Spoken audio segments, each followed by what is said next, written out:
থেকে অনেক আলেম ওলামার উপরে নির্যাতন করে যারা বাংলার জমিন থেকে পালিয়ে দেশের বাইরে চলে গিয়েছে, চিরুনি অভিযান করে তাদেরকে বাংলার জমিনে আবার এনে ফাঁসির কাস্টে ঝোলানো হবে। কথা বলেন ঠিক কিনা?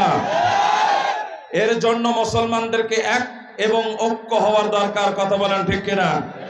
আল্লাহ পাক রব্বুল আলামিন আমাদেরকে এমন চমৎকারপূর্ণ একটি বিজয় আমাদেরকে দিয়েছেন, কিন্তু আমাদের মাঝে এক শ্রেণীর মুনাফিক, এই মুনাফিক সম্প্রদায় আমাদের সমাজ, আমাদের রাষ্ট্রটাকে ধ্বংস করে দিচ্ছে। এবং এই বাংলার জমিনে যারা বলতো খেলা হবে খেলা হবে, আজকে তাদের খুঁজে পাওয়া যায় না। তারা খেলার মাঠ ছেড়ে পালিয়ে যেতে বাধ্য হয়েছে। তারা বলতো কোথায় আওয়ামী লীগ, কোথায় কাদের কাকা, কোথায় গেল ওই জালিমের গরম গরম কথা, কোথায় আওয়ামী লীগ, কোথায় কাদের কাকা, কোথায় গেল ওই জালিমের গরম গরম কথা। খেলা হবে খেলা হবে খেলা হবে বলে কাকাই গেল পালাইয়া। আল্লাহ তোমার দরবারেতে হাজার শুকরিয়া, আল্লাহ তোমার দরবারেতে হাজার শুকরিয়া। স্বৈরাচার পালাইছে দেশটা ছাড়িয়া, সকলের মুখে হাসি আসলো ফিরিয়া। জোরে বলেন ঠিক কিনা? ও গাজীপুর ও কোনাবাড়ির মুসলমান,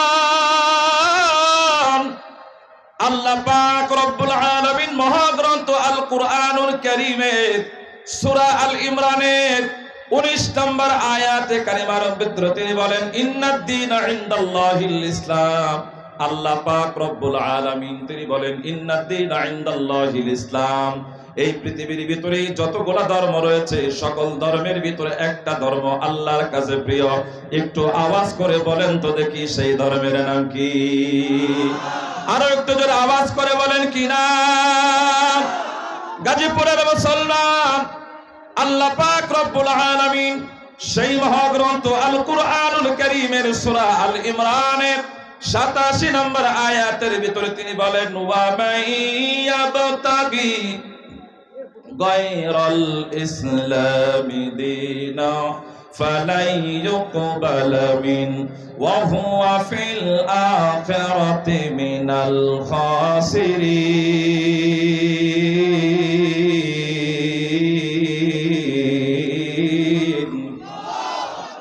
আল্লাহু আকবার। এমন ভাবে বলতেছে মনে হয় ভারতের থেকে ভাড়া করে আনতে হচ্ছে। আরে এই আওয়াজটা তো 5 তারিখের আগের আওয়াজ ছিল, 5 তারিখের পরের আওয়াজ দেন। জোরে বলেন নারায়ে তাকবীর। আমরা এসেছি কি মানুষ দেখার জন্য নাকি আল্লাহকে খুশি করার জন্য? যেই সমস্ত মানুষগুলো এখান থেকে উঠে গেছে, ওই মানুষগুলা ব্যক্তিকে মহব্বত করে, আল্লাহকে মহব্বত করে না। কথা বলেন ঠিক কিনা? সম্মানিত হাজিরিন, কথা যদি কোরআন থেকে হয় থাকবেন না ভাগবেন? কোনো বিষয় নাই, কোনো ভিত্তি নাই, মনে যেইটা আসে ওইখান থেকে উঠভাট কথা বইলা। কিসের আবু হানিফার কথা চ্যালেঞ্জ করলাম এখানে আমি। এইরকম কেসটা যদি কোনো আলেম ভিত্তি দিয়ে কথা বলতে পারে, আজকে থেকে কোনোদিন আর বয়ানের মাঠে বলবো না। কথা বলেন ঠিক কিনা? কিসের বয়ানে সবগুলা? আল্লাহ পাক রব্বুল আলামিন মহাগ্রন্থে একটি কোরআন দিয়েছেন। কি দিয়েছেন? এই কোরআন থেকে তেলাওয়াত করে করে যদি বয়ান করা হয়, কিয়ামত পর্যন্ত কথা বলবে, কোনোদিন কথা শেষ হবে না। কথা বলেন ঠিক কিনা? এই মাঠে 17 তারিখে 2-1 দিন পরে বাংলাদেশের জিন্দা কোরআন আসবে, আল্লামা আমির হামজা। কথা বলেন ঠিক কিনা? কোরআন শুনবেন, তাদের কাছ থেকে কোরআন তেলাওয়াত করবে, কোরআন থেকে কথা বলবে। এবং সেই আমির হামজা সাহেব, আল্লামা মামুনুল হক সাহেব, স্বৈরাচার আওয়ামী লীগ তাদেরকে জেলখানার ভিতরে আটকে নির্যাতন করেছে। বাংলার জমিনে এমন একটা স্বাধীন দেখতে চাই যে বাংলার জমিনে কোরআনের রাজ কায়েম করতে হবে। কারা কারা রাজি আছেন? 2 হাত তুলে আল্লাহকে দেখায়া দেন।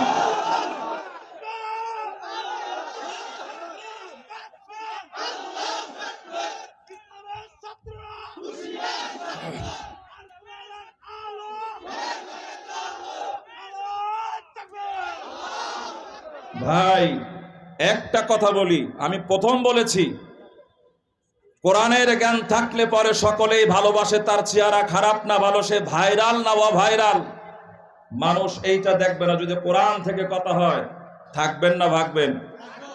থাকবেন না ভাগবেন? আল্লাহকে মহব্বত করে বলেন ওয়াত্তাকুল্লাহ ওয়াজতানিবুত তাগুত। যারা এই জমিনের পরে আল্লাহকে ভালোবেসেছে, আল্লাহকে ভয় করেছে, তাদেরকে আল্লাহ পাক রব্বুল আলামিন সম্মান দিয়েছে। অনেক ওলামা একরামকে পাওয়া যায় 5 তারিখের পরে হক কথা বলার জন্য তারা ডিলার নিয়ে ফেলেছে। কি কথা বলেন, ঠিক কিনা? অথচ শফিপুর কেন্দ্র মসজিদে আমি হক কথা বলার কারণে, আল্লামা দেলাওয়ার হোসেন সাইদি এবং মামুনুল হকের কথা বলার কারণে আপনাদের এই এলাকার একটা নিকৃষ্ট সন্তান, ওই যে আকামের মুজাম্মেল, আমার চাকরি নষ্ট করে দিয়েছিল। কথা বলেন, ঠিক কিনা? আজকে যে সকল হুজুররা হক কথা বলে, এদেরকে খুঁজে পাওয়া যায় না। বাসালের দল, এর কি ঠাট্টা আর ফাইজলামি যদি করতে হয়, মমতাজ বেগম আর ওই টাঙ্গাইলের বাদাম মেদা নিয়ে আসা দরকার। ওয়াজ মাহফিল আর তাফসিরুল কোরআন মাহফিল দেওয়ার কোনো প্রয়োজন নাই। কষ্ট পেয়েছেন আপনারা আমার কথা? কষ্ট পাচ্ছেন নাকি? তাহলে কোরআন থেকে যদি একটু কথা হয়, থাকবেন না ভাগবেন? হালাল হারাম না মানিয়া কত টাকা করছো কামাই, এত টাকা রাখবা কোথায়, কাপনের তো পকেট নাই। টাকা পয়সা লইয়া কি কেউ কবরে গেছে, কি জবাব দিবি রে তুই আল্লাহর কাছে, হায় কি জবাব দিবি রে তুই আল্লাহর কাছে। ওরে মানুষ ওই চবে বস দুনিয়ার পিছে, কি জবাব দিবি রে তুই আল্লাহর কাছে। মাহফিলের দাওয়াত নাই 6টা, 3টা টাকা দেয় না, বাদ বাকি গুলা সব হালাল হয়ে গেছে। এদের কাছ থেকে যদি কেউ অশোনে, এদের কাছ থেকে যদি একদিন না 5000 বছরও যদি বয়ান শোনে, ঈমান এবং আমলের ভিতরে বিন্দু মাত্র কোনো পরিবর্তন আসবে না। আমাদের বাংলাদেশে আমরা এমন বক্তা, এমন আলেম আমরা অনেকে দেখেছি। আস্তে ঠিক না জোরে ঠিক? আপনাদের যদি একটু আওয়াজ থাকে, আমি একটু আলোচনার সামনের দিকে যাব। কোরআন ছাড়া কথা বলার চেষ্টা করব না, যে যতটুকু সময় কথা বলবো কোরআন থেকে বলার চেষ্টা করব। সুতরাং থাকবেন তো ইনশাআল্লাহ? চেহারা আমার ভালো না, আমি বড় কোনো ভাইরাল বক্তাও না, কথাবার্তার বেশি ভালো বলতে পারি না, কিন্তু যেটা বলি আল্লাহর জন্য বলি। যতটুকু করব আল্লাহর জন্য করব। দুনিয়ার কোন নাস্তিক বেঈমানকে পরোয়া করে কোনো কথা বলবো না। কথা বলেন ঠিক কিনা? সম্মানিত হাজিরিন, মহাগ্রন্থ আল কোরআনুল কারীমের সূরা আনআমের 63 নম্বর আয়াতের ভিতরে আল্লাহ পাক রব্বুল আলামিন জলিলে কদর পয়গম্বর হযরত ইব্রাহিম আলাইহিস সালাতু ওয়াস সালামকে ঈমান শিক্ষা দিয়েছেন। সুবহানাল্লাহ বলবেন না? পিছনে বা আশেপাশে যে সমস্ত ভাইগুলা দাঁড়িয়ে আছেন, একটু বসে পড়লে কি পরিবেশটা সুন্দর হতো না? নাকি দুইবার বলা লাগবে বসেন বসেন? একবারই বলি, মেহেরবানি করে একটু বসে যান, একটু চলে আসেন যুবক। আজকে একটা খেলা হবে গাজীপুরের মাঠে, এই কাশেমপুরে খেলা হবে, যেই খেলাটা পুরো পৃথিবী দেখবে। কথা বলেন ঠিক কিনা? দুইটা পায়ে হাত ধরে বলি, মেহেরবানি করে একটু এসে বসে যান, দাঁড়িয়ে থাকবেন না, একটু বসেন ইনশাআল্লাহ। আল্লাহ পাক রব্বুল আলামিন আপনাকে এবং আমাকে কোরআন থেকে কথা বলার তৌফিক দান করুন। জোরে বলেন আমিন। টাকা আসলে মানুষের চরিত্র পরিবর্তন হয়ে যায়, টাকা আসলে মানুষের ঈমানের পরিবর্তন হয়ে যায়, টাকা দেখলে মানুষের আর কোনো হুঁশ জ্ঞান থাকে না। এই জন্য কেউ বলেছে, টাকায় আমার মানুষ চেনাইছে, ওরে টাকা টাকায় আমার মানুষ চেনাইছে।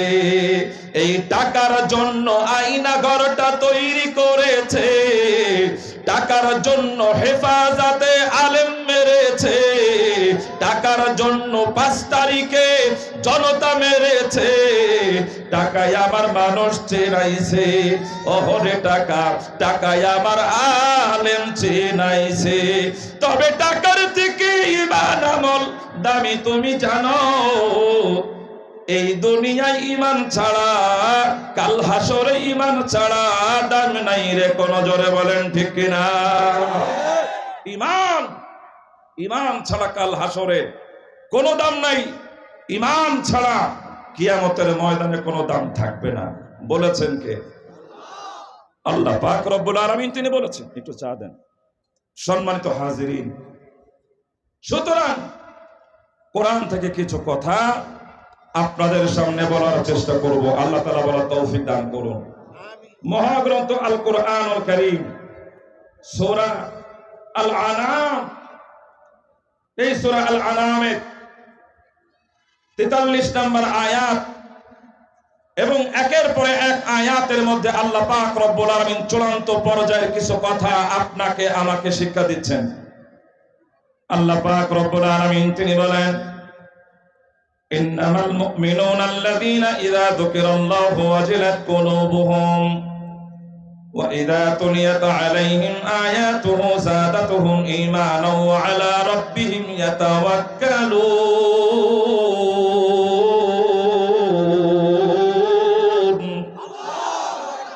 আল্লাহ পাক রব্বুল আলামিন তিনি বলেন, যখন কোরআন থেকে আমার বান্দা বান্দীদের সামনে যখন বয়ান করা হবে, যখন কোরআন থেকে আমার বান্দাদের সামনে আমার বান্দীদের সামনে যখন কথা বলা হবে, আমার ইমানদার বান্দা বান্দীদের ঈমান বৃদ্ধি পাইতে থাকবে। এই কথাটা আমার না, আল্লাহ, ওই আল্লাহ পাক রব্বুল আলামিনের চূড়ান্ত পর্যায়ের কথা।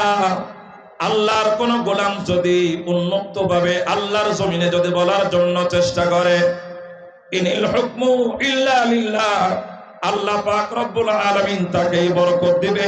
সে যত ছোট মানুষ হোক না কেন, যত বড় মানুষ হোক না কেন, আল্লাহ তাআলা তাকে বরকত দিবে। কথা বলেন ঠিক কিনা? হযরত আনাস রাদিয়াল্লাহু তাআলা হযরত আনাস রাদিয়াল্লাহু তাআলা আনহু রাসূল করিম সাল্লাল্লাহু আলাইহি ওয়াসাল্লামের খেদমতে দীর্ঘ 13টি বছর তিনি খেদমত করেছেন। দীর্ঘ 13টি বছর খেদমত করার পরে আনাস তিনি বলেন, পয়গম্বরে আরবি আমাকে হঠাৎ করে একদিন বললেন, আনাস, তুমি যে আমার খেদমত করো, এই খেদমতটা কিসের জন্য? এটা কি আমাকে খুশি করার জন্য নাকি আল্লাহকে খুশি করার জন্য? আনাস বললেন, পয়গম্বর, আপনাকে খুশি করার জন্য আমি কোনোদিন কোনো কিছু করিনি, করবো না। যা কিছু করি আমার আল্লাহকে খুশি করার জন্য করে। জোরে বলেন সুবহানাল্লাহ। আপনার বসা আমার বসা, আপনার আশা আমার আশা, তাহলে একটু বুদ্ধি করে বলেন হবে কার জন্য? আবার আসতে হচ্ছে, জোরে বলেন কার জন্য?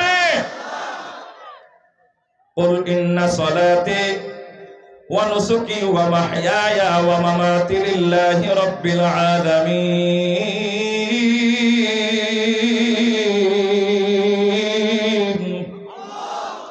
আল্লাহ পাক রব্বুল আলামিন তিনি বলেন, আমার নামাজ, আমার রোজা, ও নবী আপনি বলে দেন, কুল আপনি বলেন, কুল ইন্না সালাতি ওয়া নুসুকি ওয়া মাহইয়ায়া ওয়া মামাতি লিল্লাহি রাব্বিল আলামিন।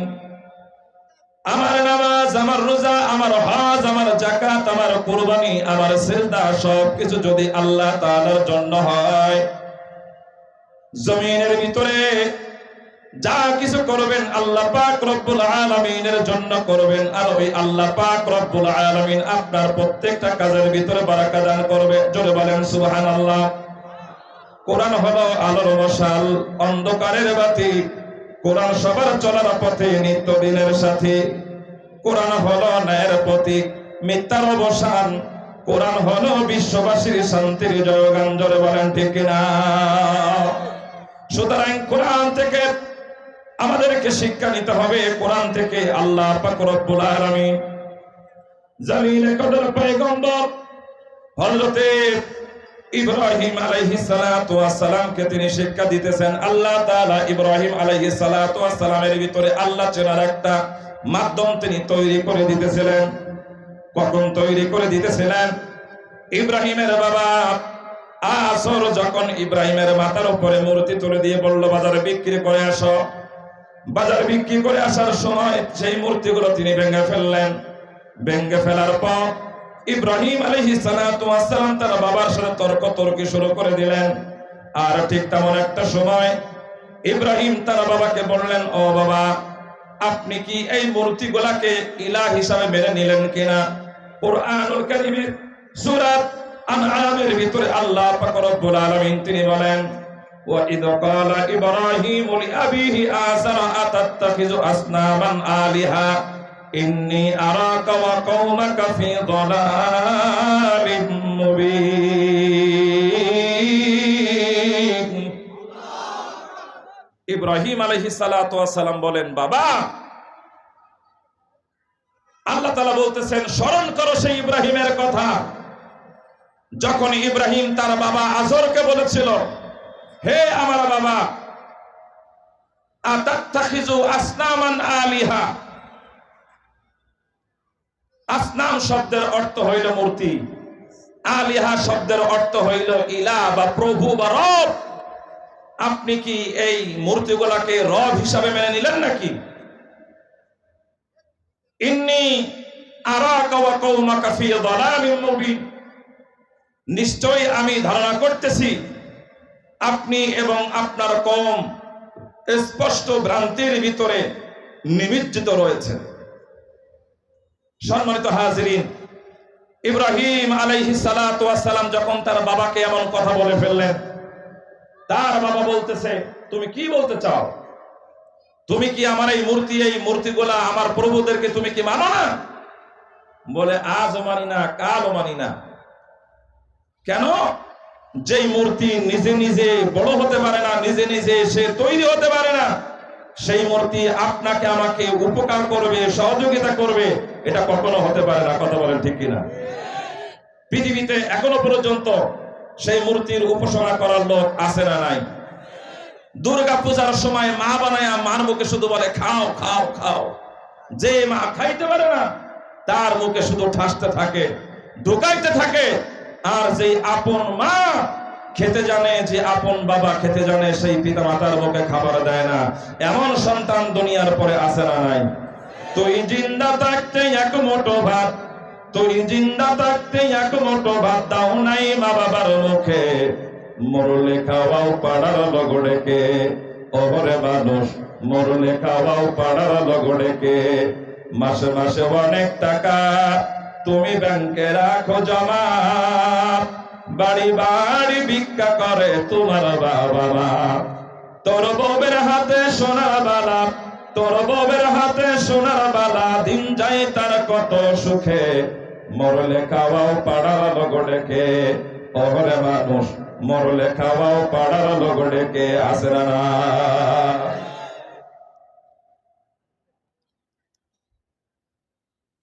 নিজের বোনের খবর নাই, শালির জন্য কুরমা খেজুর। নিজের মাকে খাইতে দেয় না, শাশুড়ির জন্য বিশাল বড় বড় কাবাবের থান। আছে না নাই? মুসলমান ভাইরা রে আমার, আল্লাহ পাক রব্বুল আলামিনের জলিল কদর পয়গম্বর হযরত ইব্রাহিম আলাইহিস সালাতু ওয়াস সালামকে আল্লাহ পাক রব্বুল আলামিন তার সিনার ভিতরে মহব্বত জমায়ে দিলেন।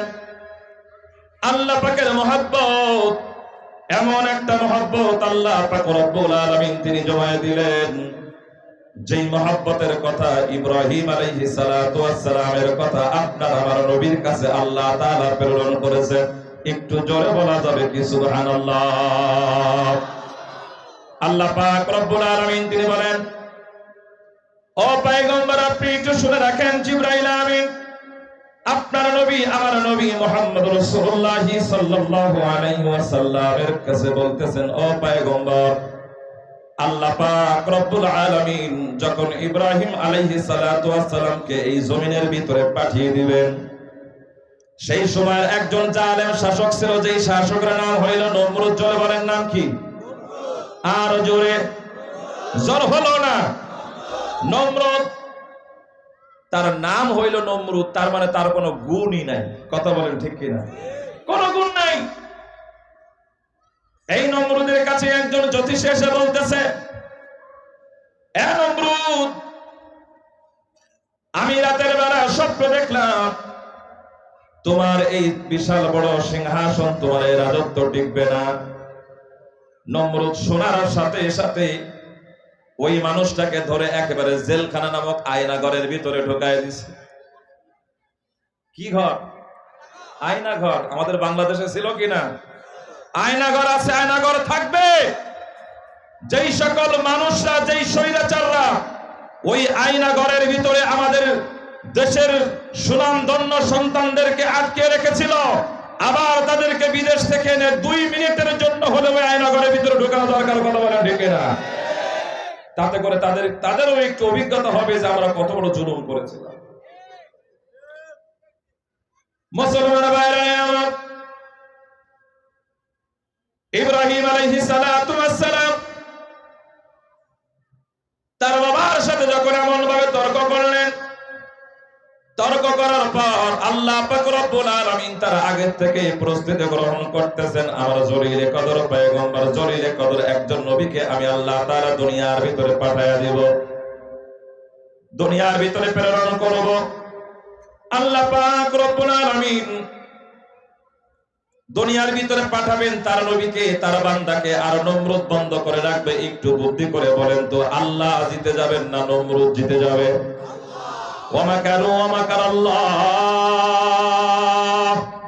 ওয়াল্লাহু খায়রুল মাকিরিন।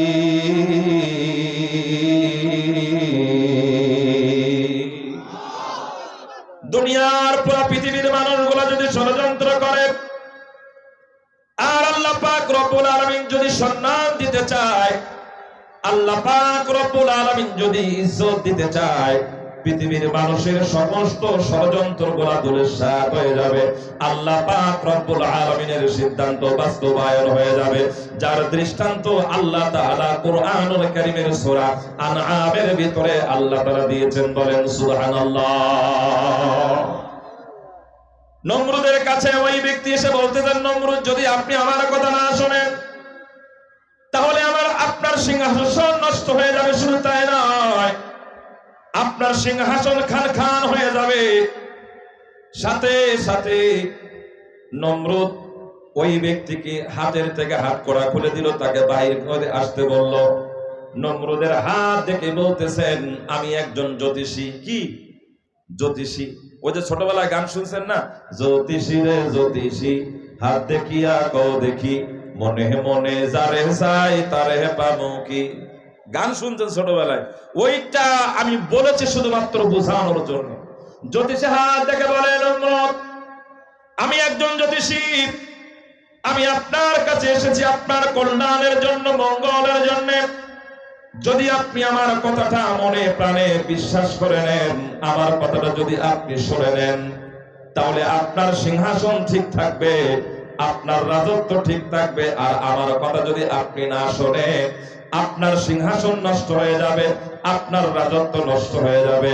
নমরুদ বলল, কি করতে হবে? আজ থেকে আপনার রাজত্বের ভিতরে কোনো একটা সন্তান জন্মগ্রহণ না করতে পারে, এই জন্য কুণ্ঠল্যর আইন আপনি আপনার রাষ্ট্রের ভিতরে জারি করে দেন। নমরুদ এই আইন তিনি জারি করে দিলেন, এবং ওই আইন জারি করে দেওয়ার জন্য যাকে মন্ত্রিত্ব দান করলেন, যাকে মন্ত্রিত্ব দিলেন, ইতিহাসের ভিতরে মুফাসসিরিন ইকরাম তার 4টা নাম ঘোষণা করেছেন। একটা নাম হইল কোরআন শরীফের ভিতরে আছে, কোরআনুল কারীমের ভিতরে আছে, ওয়া ইদ ক্বালা ইব্রাহিমু লিআবিহি আযর। আযরকে মন্ত্রিত্ব দিল। এই আযর আমার এই রাষ্ট্রের ভিতরে যেন কোন সন্তান জন্মগ্রহণ না করতে পারে। আযর বলল, তাহলে ও বাদশা মহারাজ, ঠিক আছে, আপনি যে কথাটা বলতেছেন আপনার কথাটাই আমি শুনলাম, কিন্তু আমি একটুখানি বলতে চাই। এই বাদামালাই, বাইরে ওখান থেকে বাইর করে দেন। ওঠ, বাদাম খাওয়ার জায়গা নাকি? আযর নমরুদকে বলল, এ বাদশা মহারাজ, ও রাজা, আমি আপনার কাছে জানতে চাই, যেই সন্তানগুলা পেটের ভিতরে রয়েছে ওই সন্তানগুলার কি অবস্থা হবে? ওই সন্তানগুলার ব্যাপারে আপনি কি বলবেন? নমরুদ আইন জারি করে দিল, ওই সন্তানগুলাকে, যে সন্তানগুলা তাদের মায়ের পেটের ভিতরে আছে, পেটটাকে চেরাই করে ওই সন্তানগুলাকে দুনিয়ার ভিতরে বাহির করে মেরে ফেলে দেওয়া হয়। পৃথিবীর ভিতরে 2টা আইন চালু করেছিল নমরুদ। আর আপনারা জানেন, নমরুদ মনে হয় একজন না, নমরুদ পৃথিবীর ভিতরে 6 জন নমরুদ ছিল। জোরে বলেন, কয়জন? 6 জন। নমরুদ ইবনে কুশ, নমরুদ ইবনে কেনান, নমরুদ ইবনে সারাআ, নমরুদ ইবনে তুবা, এরকম ভাবে 6 জন নমরুদ পৃথিবীর ভিতরে আসছে। কিন্তু মজার ব্যাপার হইল যতগুলো নমরুদ পৃথিবীর ভিতরে আসছে প্রত্যেকটা নমরুদ আল্লাহর দ্বীনের সাথে গাদ্দারি করেছে। একটু জোরে বলা যাবে কি নাউজুবিল্লাহ? নমরুদ বলল, সর্বপ্রথম কুণ্ঠল্যর আইন জন্মমৃত্যুকরণ আইনের জন্য আইন পাশ করে দেওয়া হোক। দ্বিতীয় নাম্বার সেজার করে পেটের ভিতর থেকে এই বাচ্চাগুলো বাহির করে দেওয়ার ব্যবস্থা করা হোক। ঠিক তেমন ভাবে চলতে লাগলো। মুসলমান ভাইরা আমার, ওইদিকে আজর যে মন্ত্রিত্ব পেয়েছে, মন্ত্রিত্ব পাওয়ার পর যখন আমাদের এলাকার ভিতরে চেয়ারম্যান হয়, আমাদের এলাকার ভিতরে মেম্বার হয়, চেয়ারম্যান মেম্বার হওয়ার পরে তার দলের লোকগুলা নাচতে নাচতে অনেক সময় লুঙ্গি খুলেও পড়ে যায়, খবর থাকে না। কথা বলেন আছে না নাই? অনেক সময় খবরই থাকে না, আনন্দ করতে করতে একেবারে পাগল পারা হয়ে যায়। আজর যখন মন্ত্রিত্ব পেয়ে গেছে, ওই আজর বলতেছে আমার মন্ত্রিত্ব পেয়ে গেছে, স্ত্রী অনেক আনন্দ। সে যে মন্ত্রিত্ব, কোন মন্ত্রিত্ব পাইলো আর কিসের জন্য পাইলো এই কথা এটাই ভুলে গেছে। আনন্দের মাধ্যমে স্ত্রীর সাথে মিলন হয়ে গেল, আর মিলন হয়ে যাওয়ার মাধ্যমে আল্লাহ পাক রব্বুল আলামিন আল্লাহর নবী হযরতে ইব্রাহিমকে তার মায়ের পেটের ভিতরে দিয়ে দিলেন। জোরে বলেন সুবহানাল্লাহ। আমি মূল আলোচনা এখনো শুরু করি নাই। ক্রিম রোল খেয়েছেন? ক্রিম রোল খাইছেন না? ক্রিম রোলের উপরের যেই পর্দাটা সেইটা মাত্র শুরু করেছে, ভিতরে ক্রিম এখনো বাকি রয়েছে। আল্লাহ তাআলা বলার তৌফিক দান করুন, বলো না আমিন। একটু ধৈর্য ধারণ করে থাকা যাবে তো ইনশাআল্লাহ? কেউ উঠাউঠি করবেন না তো? চিরদিন এই দুনিয়ায় হয়েছে হাই কোরআনের জয়, যুগে যুগে দিনের কারণে, যুগে যুগে দিনের কারণে অনেক জীবন দিতে হয়েছে। চিরদিন এই দুনিয়ায় হয়েছে হাই কোরআনের জয়। জোরে বলেন ঠিক না? আল্লাহ পাক রব্বুল আলামিন হযরতে ইব্রাহিম আলাইহিস সালাতু ওয়াস সালামকে তার মায়ের পেটের ভিতরে দিয়ে দিলেন, কিন্তু তার মা কোনো কিছু বুঝতে পারলেন না। এক দাসে 7 থেকে 8 মাস পর ইব্রাহিম আলাইহিস সালাতু ওয়াস সালাম তার মায়ের পেটের ভিতরে আছে, এইটা ইব্রাহিমের মা বুঝতে পারলেন। কলিজার টুকরা স্বামী গো, আমার পেটের ভিতরে আমি মনে করতেছি একটা সন্তান সন্তান ভাব। আজর যখন এই কথা শুনলো, স্ত্রীর মাথাটা কলিজার সাথে বুকের সাথে জড়ায় ধরে বলল, কলিজার টুকরা স্ত্রী রে, এই কথা আর দ্বিতীয়বারের জন্য তুমি বলবা না। এই দুনিয়ার ভিতরে যেন কোনো সন্তান জন্মগ্রহণ করতে না পারে, এই জন্য নমরুদ আমাকে দায়িত্ব দিয়েছে। আর আমার এই রাষ্ট্রের ভিতরে প্রত্যেকটা ঘরের ভিতরে পরীক্ষা করা হইতেছে, প্রত্যেকটা ঘরের ভিতরে তদন্ত করা হইতেছে, প্রত্যেকটা ঘরের ভিতরে চেক করা হইতেছে। কোন নারী যেন কোন পুরুষের কাছে না যায়, কোন স্বামী যেন তার স্ত্রীর কাছে না যায়, কোন স্ত্রী যেন তার স্বামীর কাছে না যায়, এমন ভাবে পরীক্ষা নিরীক্ষা করা হইতেছে।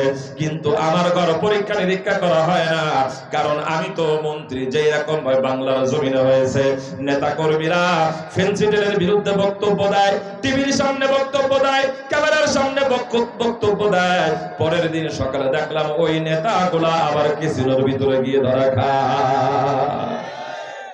এইটা হইল দ্বৈত নীতি এবং স্বৈরাচারের অবস্থা। যেই স্বৈরাচার অল্প অল্প করে দেন, ঠান্ডা হয়ে গেছে।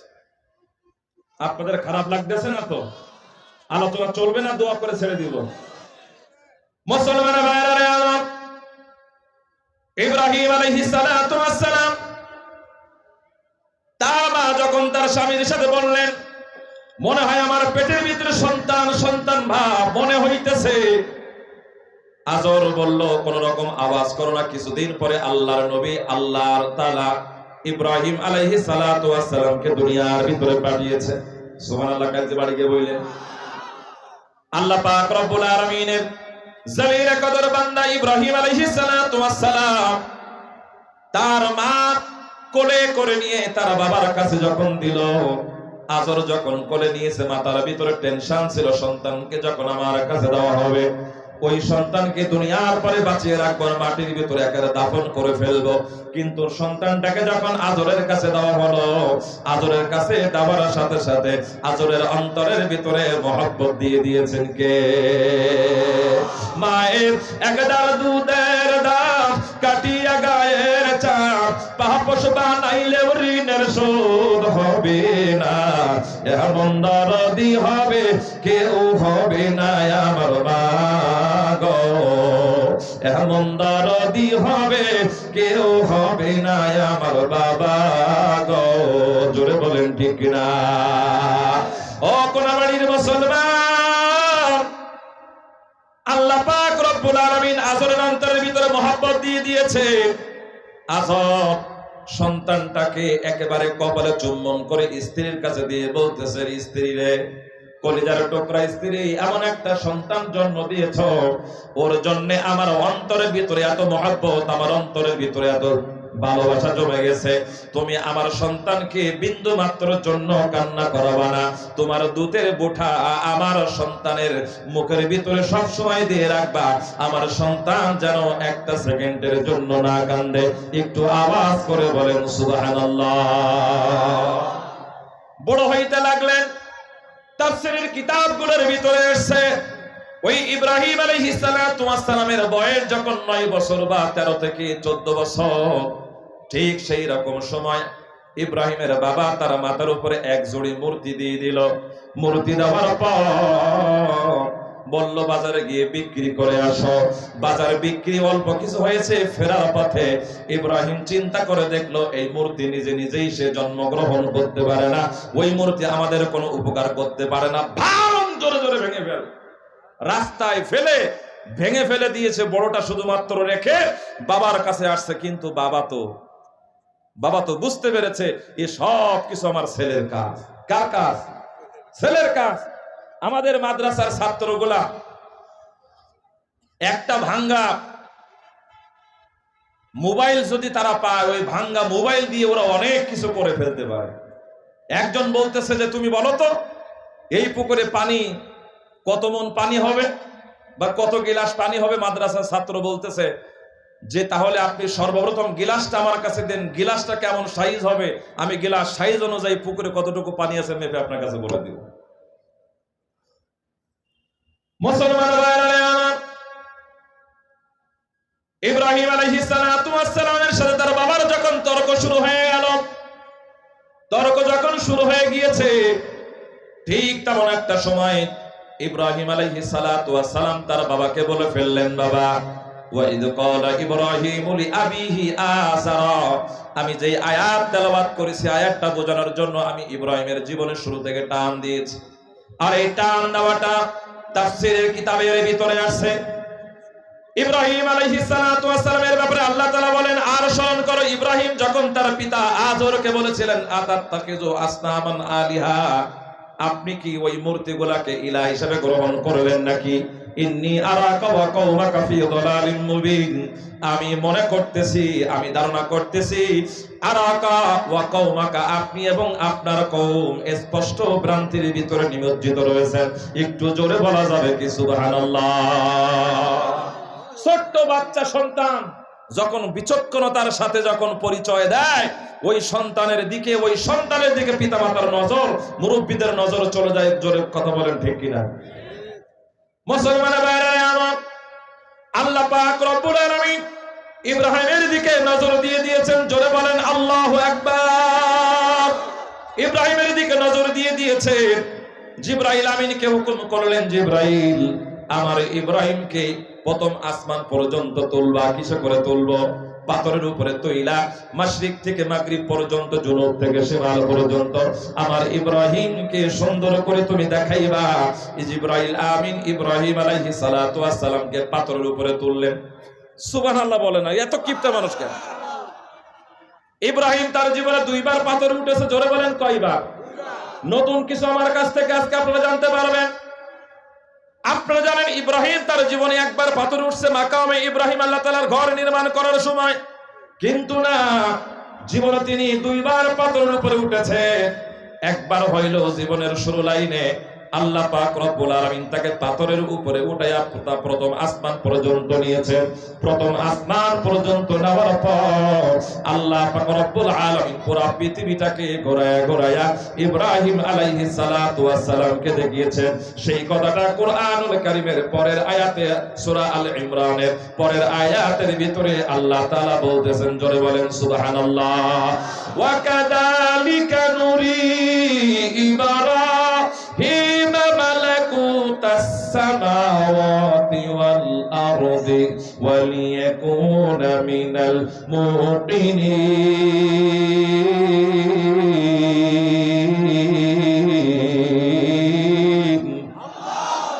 আল্লাহ পাক রব্বুল আলামিন তিনি বলেন, আমি আমার বান্দা ইব্রাহিম আলাইহিস সালাতু ওয়াস সালামকে আসমান পর্যন্ত নিলাম।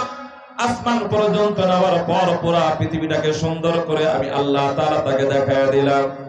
দেখায়া দেওয়ার পর ইব্রাহিমের মাথার ভিতরে একটা টেনশন ঢুকে গেছে, এত বিশাল বড় পৃথিবী কোন মূর্তি বানাইতে পারে না।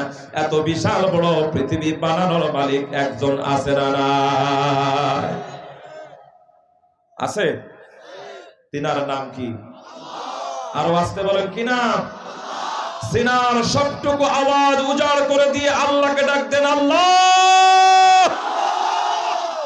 আল্লাহ পাক রব্বুল আলামিন যখন ইব্রাহিম আলাইহিস সালাতু ওয়াস সালামকে পুরা পৃথিবীটাকে দেখায়া দিলেন, পুরা পৃথিবীটাকে দেখায়া দেওয়ার পর ইব্রাহিমের মাথার ভিতরে ঢুকে গেছে, এত বিশাল বড় পৃথিবী এইটা কোনো মানুষ সৃষ্টি করতে পারে না, এইটা কোনো মূর্তি সৃষ্টি করতে পারে না। এইটা সৃষ্টি করার একজন রব রয়েছে, ওই রবকে খুঁজে বাইর করতে হবে। সুবহানাল্লাহ। পাগল পা হয়ে রাতের বেলা ইব্রাহিম আর ঘুমায় না। আকাশের দিকে যখন তাকায় আছে, আকাশের দিকে যখন তাকাইলেন ইব্রাহিম, আকাশের দিকে তাকানো অবস্থায় তিনি তারকারাজি লক্ষ্য করলেন। পরের আয়াতের ভিতরে আল্লাহ তাআলা তিনি বলেন, ফালাম্মা জান্না আলাইহিল লাইলু রাআ কাওকাবা ক্বালা হাযা রাব্বি ফালাম্মা আফালা ক্বালা লা উহিব্বুল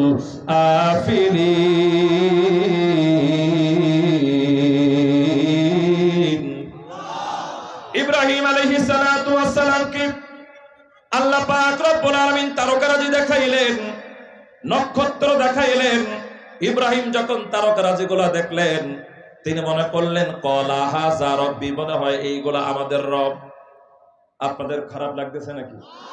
কোরআন থেকে আরেকটা আলোচনা করব ইনশাআল্লাহ।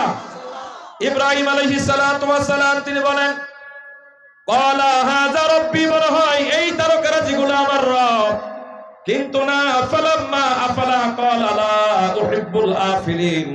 কিছুক্ষণ পরে সেইগুলা যখন বিলুপ্ত হয়ে গেল, ইব্রাহিম বললেন যে এগুলো বিলুপ্ত হয়ে যায়, আমি ইব্রাহিম ওই বিলুপ্তকরণ গুলাকে রব হিসাবে মানতে পারি না। একটু জোরে বলা যাবে কি সুবহানাল্লাহ।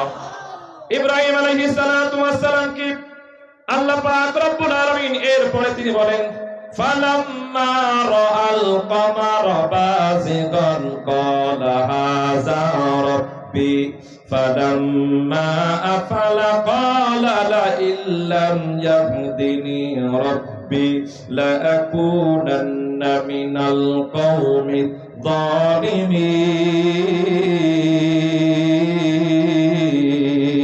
যালিমিন। আল্লাহ পাক রব্বুল আলামিন পর্যায়ক্রমে এক একটা আয়াত তিনি তেলাওয়াত করে করে বলতেছেন, আপনারা আমার নবীর কাছে পয়গম্বর, সুন্দর করে আপনি আপনার উম্মতের সামনে বর্ণনা করেন ওই ইব্রাহিমের ঈমানের কথাটা।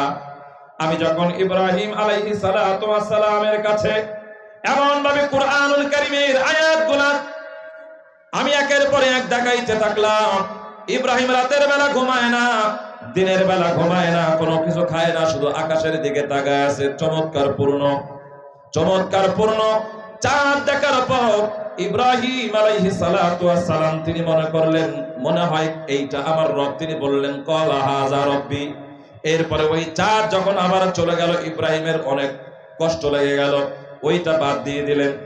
এরপর ইব্রাহিম আলাইহিস সালাতু ওয়াস সালাম দিনের বেলা লক্ষ্য করে দেখলেন তারকারাজি এবং চাঁদ এই দুইটা থেকে আরো অনেক বড় এবং শক্তিশালী সূর্যকে আকাশে দেখা যায়। এই সূর্য যখন ইব্রাহিম দেখলেন, দেখার পরে ইব্রাহিম তিনি বললেন ক্বালা হাযা রাব্বি, মনে হয় এইটাই আমার রব। কিন্তু যখন মাগরিবের সময় চলে আসলো, যখন মাগরিবের সময় হয়ে গেল, ঠিক তেমন একটা সময় সূর্য আবার অস্ত চলে গেল। ইব্রাহিম আলাইহিস সালাতু ওয়াস সালাম মনক্ষুণ্ণ হয়ে গেলেন, আর প্রেশানের ভিতরে শুধু ঘুরতেছে আর ঘুরতেছে আর রবকে খুঁজতেছে। এমিডিয়েন্ট টাইমে ইব্রাহিমের বাবা আজর ইব্রাহিমের হাত এড়ে ধরেছে, হাত এড়ে ধরে বলতেছেন ইব্রাহিম, এই ইব্রাহিম রে, খাবার খাও না, রাতের বেলা ঘুমাও না, দিনের বেলা এক জায়গায় বসো না, তোমার কি হয়েছে বাবা, আমার সাথে তুমি একটু বলো। ইব্রাহিম চোখের পানি ছেড়ে দিয়ে বলে, ও বাবা আজর, আপনারা যাদেরকে রব হিসাবে মনে করেন, আমার মন তাদেরকে রব হিসাবে মানে না। একটু জোরে বলা যাবে কি সুবহানাল্লাহ?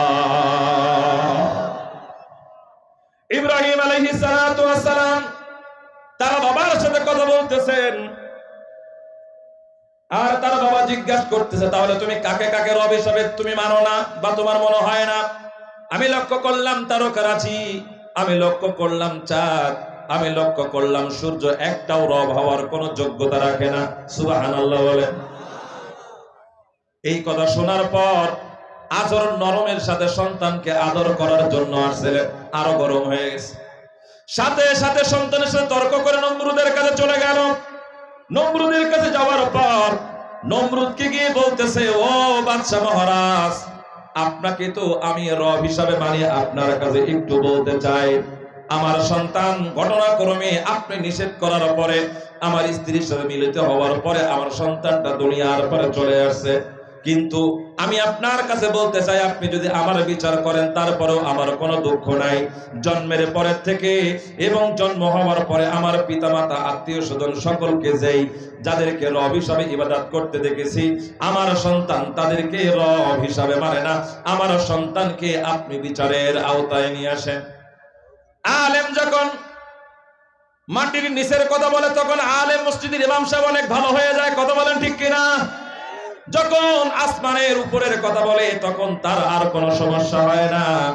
কিন্তু আলেম যখন লা ইলাহা ইল্লাল্লাহ মুহাম্মাদুর রাসূলুল্লাহ, আল্লাহ ছাড়া অন্য কোনো মাবুদ নাই, ইনিল হুকমু ইল্লা লিল্লাহ, জমিন যার হুকুম চলবে তার, এমন ভাবে যখন আলেম, এমন ভাবে যখন দিনের দায়ী, এমন ভাবে যখন মুসলমান একনিষ্ঠ ভাবে আল ঈমানু বিল খালিকিল ওয়াহিদিল জাদীদ বিশুকরি ওয়াল হামদ আলা নি'মাইহি, একক নিরঙ্কুশ স্রষ্টার প্রতি যখন পরিপূর্ণ বিশ্বাস স্থাপন করা যখন শুরু করে দেয়, যখন সুদের বিরুদ্ধে কথা বলা শুরু করে দেয়, যখন ঘুষের বিরুদ্ধে কথা বলা শুরু করে দেয়, যখন নাস্তিকদের বিরুদ্ধে কথা বলা শুরু করে দেয়, তখন আল্লাহ বদলে বলেছেন সাইদিকে, মামুনুল হককে, আলেম ওলামাদেরকে ধরে ধরে জেলখানার ভিতরে পরে, কথা বলেন ঠিক কিনা? মুসলমান ইমানদার ইব্রাহিম আলাইহিস সালাতু ওয়াস সালামের কাছ থেকে ঈমান শেখো, ঈমান। হাতে পায়ে শিকল বেঁধে বেড়ি দিয়ে ইব্রাহিমকে ধরে আনা হলো। আমরাও লক্ষ্য করেছিলাম যখন মামুনুল হককে কাশেমপুর কারাগারে নিয়ে এসেছিল, মামুনুল হকের হাতে রশি, হাতে পায়ে দড়ি দিয়ে বাঁধা, হ্যান্ডকাপ দিয়ে বাঁধা, একই সাথে দুইটা মানুষ কারাগারের ভিতরে ঢুকলো। এক নাম্বার হইল মামুনুল হক, দুই নাম্বার হইল পরিমণি। কয়েকটা দিন পরে পরিমণির জামিন হয়ে গেল। হাতে মেহেদি দিয়া মনে হয় শ্বশুর বাড়ির থেকে মাত্র বাইর হইতেছে। পক্ষান্তরে আল্লামা মামুনুল হকের একের পরে এক রিমান্ড দিতে দিতে আল্লামা জুনায়েদ বামনগরীকে 51 দিন রিমান্ড দিয়ে দুনিয়া থেকে যারা বিদায় করেছে, ওই স্বৈরাচারদেরকে কোনোদিন মাফ করা যেতে পারে না, কথা বলেন ঠিক কিনা? তাদের মাফ হবার কোনো সুযোগ থাকতে পারে না। মুসলমান ভাইরা আমার, ইব্রাহিম আলাইহিস সালাতু ওয়াস সালাম কি ধরে নেওয়া হলো।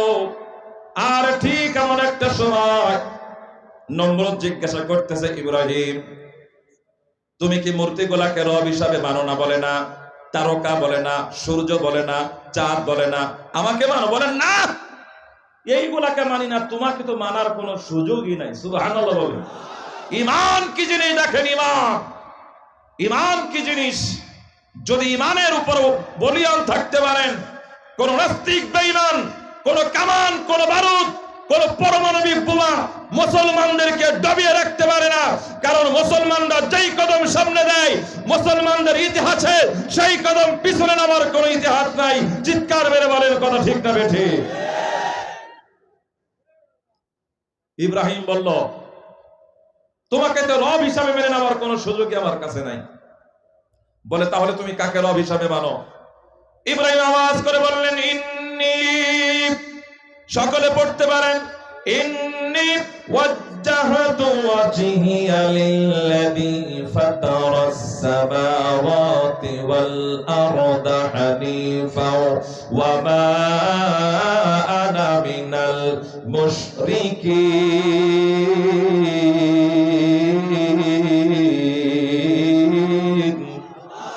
ইলমে নবুওয়াত গায়রে ইলমে আশিকি, মাবাকি তালবিস ইবলিস শাকি, ইলমে দিফক আসত তাফসীর হাদিস, হর কে খানাত গয়রাজে গরদাদ খবি, শেষকে মাওলা জৈসে হায় হাই মৌলভি, জৈসে হযরত মৌলভি মানভি, খাজা পিন্দা রদ কে দারদ হাসিলে, হাসিলে খাজা জুজ পিন্দারনি।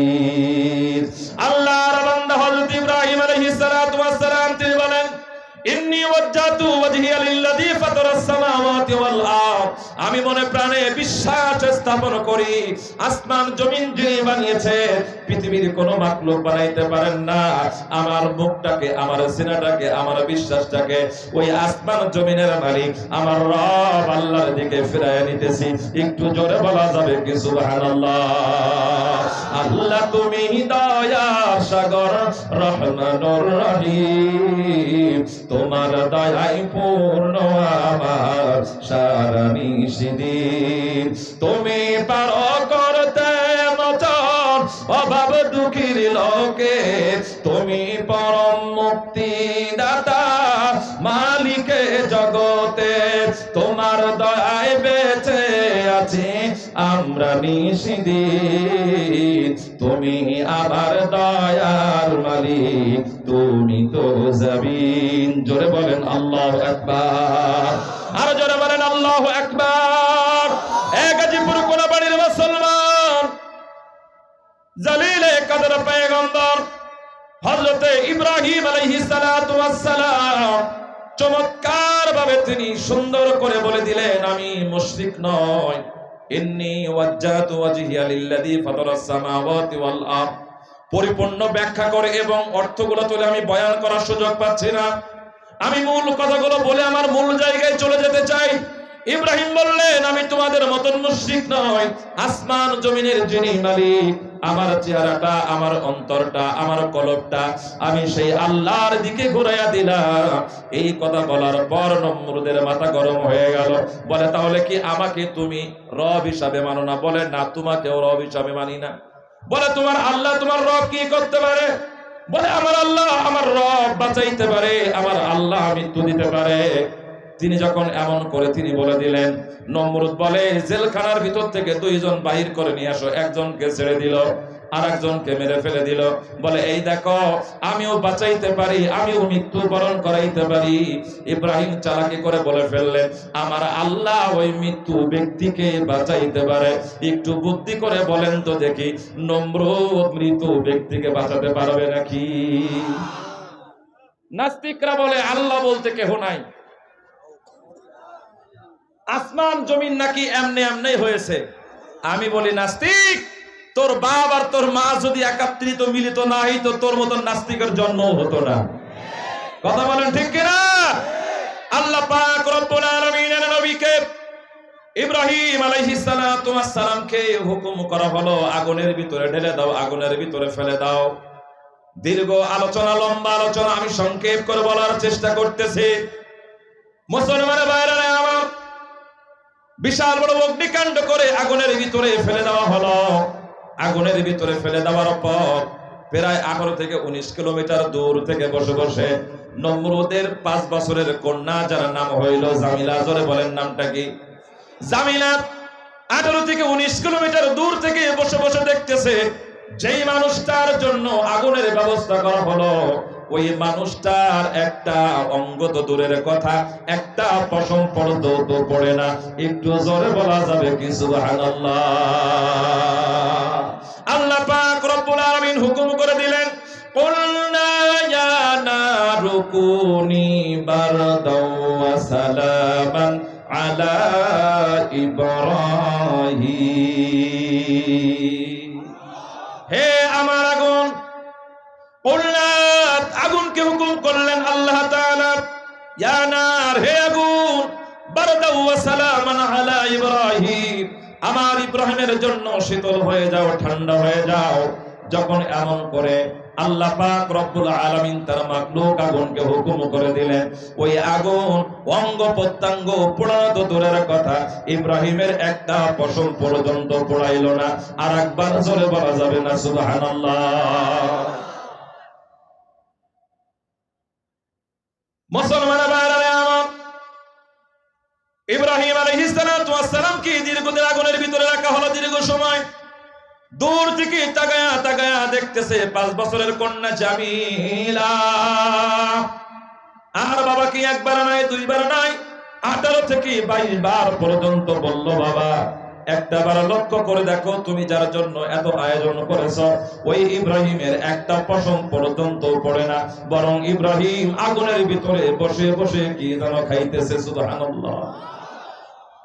কিন্তু ছোট্ট বাচ্চা তো, ছোট্ট বাচ্চা বাবাকে যখন বলে, বাবা কোনো কথাই গ্রাহ্য করে না। হুজুর শেষ করে দিব?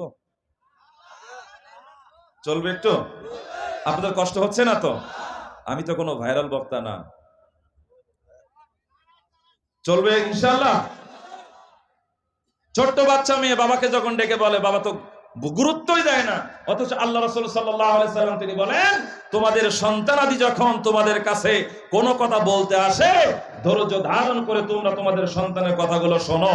কারণ দুইটা ভাই হয়তো একসাথে খেলা করতেছে, একটা ভাই পানির ভিতরে পড়ে গেছে, আর একটা ভাই সেই কথাটা বলার জন্য আসছিল, কিন্তু তুমি তোমার সন্তানের কথাটা না শোনার কারণে তোমার একটা সন্তান দুনিয়া থেকে বিদায় নিয়ে চলে যাইতে পারে। এই জন্য আল্লাহ নবী সাল্লাল্লাহু আলাইহি ওয়াসাল্লাম তিনি বলেন, আমার সুন্নাত হলো পরিপূর্ণভাবে সন্তানগুলোর কথা তুমি শুনবা, কিন্তু নমরুদ তার বাচ্চার কথাগুলো শুনলো না। যখন আগুনটা নিভায় ফেললো, আগুনটা নিভানোর পরে দেখে যেই মানুষটার জন্য এত আয়োজন করা হয়েছিল, ওই মানুষটার একটা পশম পর্যন্ত পড়ে না। নমরুদ জিজ্ঞাসা করে, ইব্রাহিম, এই ইব্রাহিম রে, তোমার একটা পশম পর্যন্ত কেন পড়লো না? ইব্রাহিম আলাইহিস সালাতু ওয়াস সালাম নমরুদের সাথে কোনো কথা বলে না। 5 বছরের কন্যা বাচ্চাটা বলতেছে, ও ইব্রাহিম, আমি একটু তোমার কাছে জানতে চাই, তুমি ওই আগুনের ভিতরে বসে বসে কি খাইতেছিলে? ইব্রাহিম বলে, আমি জান্নাতের ফল খাইতেছিলাম। সুবহানাল্লাহ। ওই ফল একটু দেওয়া যাবে নাকি? এক হাতের ভিতরে ছিল বড়ই কুল, ওই কুলগুলা বাচ্চা কন্যাটার হাতে যখন দিয়েছে, একটা দুইটা তিনটা চারটা কামড় যখন বাচ্চা কন্যা যখন দিয়ে দিল, চারটা কামড় দেওয়ার সাথে সাথে বাচ্চা কন্যা তার বাবা নমরুদকে বলতেছেন, বাবা নমরুদ, তুমি বর্তমান সময়ের বাচ্চা হওয়ার কারণে পৃথিবীর বিভিন্ন দেশ থেকে তুমি আমাকে খাবার খাওয়াইছো, পৃথিবীর বিভিন্ন জায়গা থেকে তুমি আমাকে ফল খাবার দিয়েছো, কিন্তু বাবা এমন কোন ফল তুমি আমাকে খাইতে দাও নাই যেই ফলে একই রকম ফল, একটা ফলে 4টা কামড় দেওয়ার পরে 4 রকম স্বাদ পাওয়া যায়। একটু জোরে বলা যাবে কি সুবহানাল্লাহ? আমি 4টা কামড় দিয়েছি, 4 রকম স্বাদ পেয়েছি। এই কথা যখন বললেন, ইব্রাহিম আলাইহিস সালাতু ওয়াস সালামের একটু রস ফিরে আসলো। বলতেছে, মা আর এক হাতে আঙ্গুর আছে, নিবা নাকি? কারণ ইব্রাহিম জানে জান্নাতের ফল দুনিয়ার যে মানুষের পেটের ভিতরে যাবে, আল্লাহ পাক রব্বুল আলামিন ওই মানুষটাকে জাহান্নামের আগুনে জ্বালাবে না। একটু জোরে বলা যাবে কি সুবহানাল্লাহ? আঙ্গুর কা দেওয়া হলো, আঙ্গুর যখন তার হাতে দেওয়া হয়েছে, আঙ্গুর দেওয়ার পরে একটা দুইটা তাফসীরের কিতাবের ভিতরে আসছে 5 থেকে 6টা কামড় দিয়েছে, তাফসীরে কাবীরের ভিতরে আসছে 9টা কামড় দিয়েছে। 9টা কামড় দেওয়ার পরে বলে ইব্রাহিম 9টা কামড় দিলাম, 9টা কামড় দেওয়ার মধ্য দিয়ে 9 রকম স্বাদ পেয়ে গেলাম। ওই ইব্রাহিম রে আর দেরি করতে চায় না, আমাকে তুমি পড়ায়া নাও লা ইলাহা ইল্লাল্লাহু ইব্রাহিম খলিলুল্লাহ। ঈমানের পথে অবিচল থেকে আমার মরণ যেন হয় তোমারই কাছে মিনতি আমার, ও গো মহামহিয়ান। ঈমানের পথে অবিচল থেকে আমার মরণ যেন হয়। জোরে বলেন আমিন। মুসলমান ভাইরা আমার, চূড়ান্ত পর্যায়ে যখন পরীক্ষার ভিতরে ইব্রাহিম উত্তীর্ণ হয়ে গেলেন, তাফসীরের কিতাবগুলোর ভিতরে আসছে 30 থেকে 50টার মতন পরীক্ষা আল্লাহ পাক রব্বুল আলামিন ইব্রাহিমের মাধ্যম দিয়ে নিয়েছেন। কিন্তু মজার ব্যাপার হইল প্রত্যেকটা পরীক্ষার ভিতরে ইব্রাহিম তিনি জয়লাভ করেছেন, প্রত্যেকটা পরীক্ষার ভিতরে তিনি জিতে গিয়েছেন। আর জিতে যাওয়ার কারণে আল্লাহ পাক রব্বুল আলামিন তিনি হুকুম করে দিয়েছেন লিন্নাসি ইমামা, ওরে ইব্রাহিম আমি তোমাকে এই জাতির জন্য ইমাম বানায়া দিলাম। একটু জোরে বলা যাবে কি সুবহানাল্লাহ।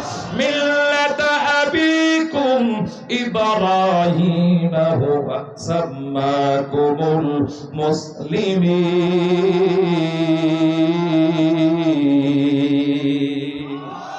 জাতির পিতার নাম কি? আরো জোরে আওয়াজ করে বলেন জাতির পিতার নাম কি?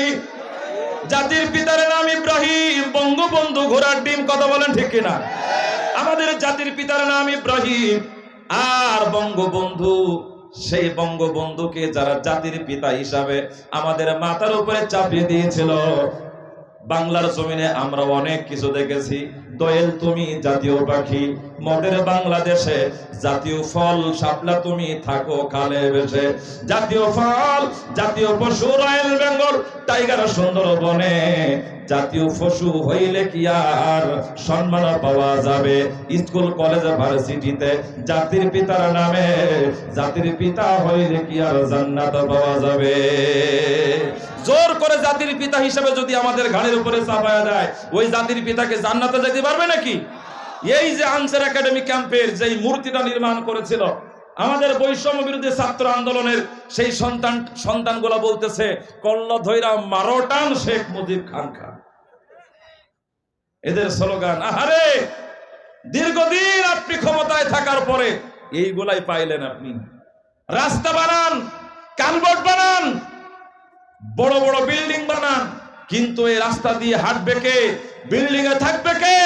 আর বাংলার জমিন হইল সোনার জমিন, শাহজালাল ইয়ামানের জমিন, শাহ মাকদুমের জমিন, আল্লামা আহমদ শফির জমিন, আল্লামা সাইদির জমিন।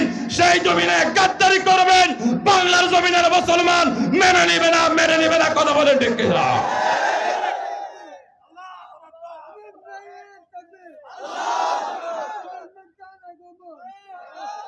এর থেকে আপনারা অন্তত একটু শিক্ষা নেন, এর থেকে শিক্ষা নেন। কথা বলতে পারে না, তারপরেও তার নারায় তাকবীর দিচ্ছে।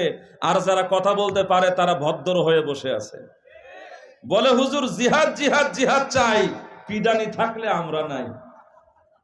এইরকমই তো ওই যে গান গায়, মুর্শিদ আমার হুজুর ঈশা কি মহিমা জানে, গলার মালা বানাইয়া ধীরে ধীরে টানে, হিব্বে হুব্বে হিব্বে হুব্বে ময়না হাগে লোলো হাগে। এটা জিকিরের নামে ভণ্ডামি। এইটা যারা করে তারা ইবলিসের শয়তানি। কথা বলেন ঠিক কিনা? এইটা না করতে পারলে ওদের বেড়ে যায় বড় চুলকানি।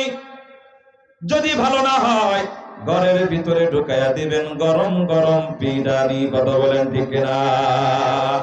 মুসলমান ভাইরা আমার, আল্লাহ পাক রব্বুল আলামিন আপনাকে আমাকে দুনিয়ার ভিতরে পাঠিয়েছেন সিজদা করার জন্য। ওয়াত্তাকুল্লাহ, আল্লাহ কি ভয় করো। তোমার নামাজ, তোমার হজ, তোমার যাকাত, তোমার স্লোগান, তোমার কথা সবকিছু হবে কার জন্যে? আমার এই কণ্ঠ দান করেছেন কে? আপনার কণ্ঠ দান করেছেন কে?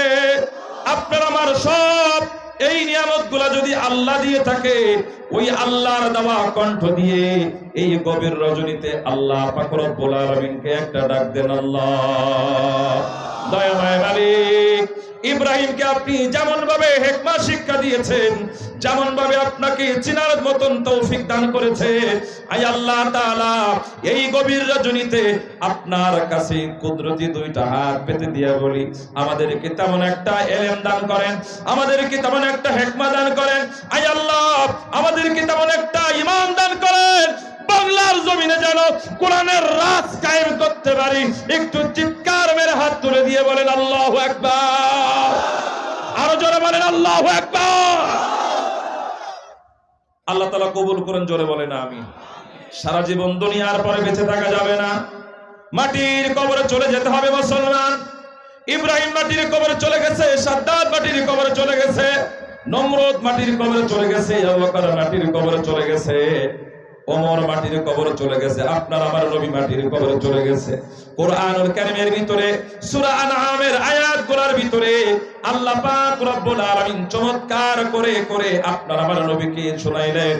শোনানোর পরে আল্লাহ পাকের জিবরাইল আপনার আমার নবীকে বললেন, ও জিবরাইল আমিন, আপনার নবীকে আপনি বলেন, আমার বন্ধুকে আপনি বলেন, এই বয়ানগুলো যেন মানুষের সামনে গিয়ে বলেন, আর মানুষগুলো এই আয়াতগুলো তেলাওয়াত করে করে ঈমান শিখে যেন বাতিলের সামনে তারা মোকাবেলা করতে পারে। সুতরাং আমি যে আলোচনাগুলো আপনাদের সামনে করলাম, ভয় যদি করতে হয়, করতে হবে কাকে? নাকি চেয়ারম্যান সাহেবকে? নাকি মেম্বার সাহেবকে? এমপি সাহেবকে? কোন তাগুতকে? ভয় করতে হবে কার? ওয়াত্তাকুল্লাহ, আল্লাহর ভয় যদি কারোর অন্তরের ভিতরে থাকে, খালিদিনা ফিহা আবাদা তাজরি মিন তাহতিহাল আনহার। চিৎকার মেরে বলেন আল্লাহু আকবার। এমন একটা সুজলা সুফলা চমৎকার পূর্ণ একটা জান্নাত আল্লাহ তাআলা দান করে দিবে। এ মুসলমান, যেই জান্নাতের তলদেশে নহর প্রবাহিত হবে, যেই জান্নাতের তলদেশে চমৎকার পূর্ণ শরাবের নহর প্রবাহিত হবে, চমৎকার পূর্ণ দুধের নহর প্রবাহিত হবে, চমৎকার পূর্ণ মধুর নহর প্রবাহিত হবে, একবার মানুষ সেখানে ঢুকবে, আর কোনোদিন সেখান থেকে বাইরে হবে না। সুতরাং দুনিয়ার পরে চলবো আল্লাহ পাক রব্বুল আলামিনকে খুশি করার জন্য, যা কিছু করব আল্লাহ তাআলার জন্য। আল্লাহ তাআলা আপনাকে আমাকে মাহফিল করে নেওয়ালাদেরকে, আমাদের শ্রোতাদেরকে, মা বোনদেরকে আল্লাহ পাক রব্বুল আলামিনকে ভয় করে দুনিয়ার পরে চলার তৌফিক দান করুন, এবং ইব্রাহিমের মতো আল্লাহ তাআলাকে চিনে আল্লাহর জমিনে আল্লাহ পাক রব্বুল আলামিনের ইবাদত করার তৌফিক দান করুন, জোরে বলেন আমিন। সম্মানিত হাজিরিন, অনেক বেজে গিয়েছে, আপনার আজকে উঠাউঠি করতেছেন, আমি মনে করতেছিলাম আরো অনেক আগে শেষ করে দিব, কিন্তু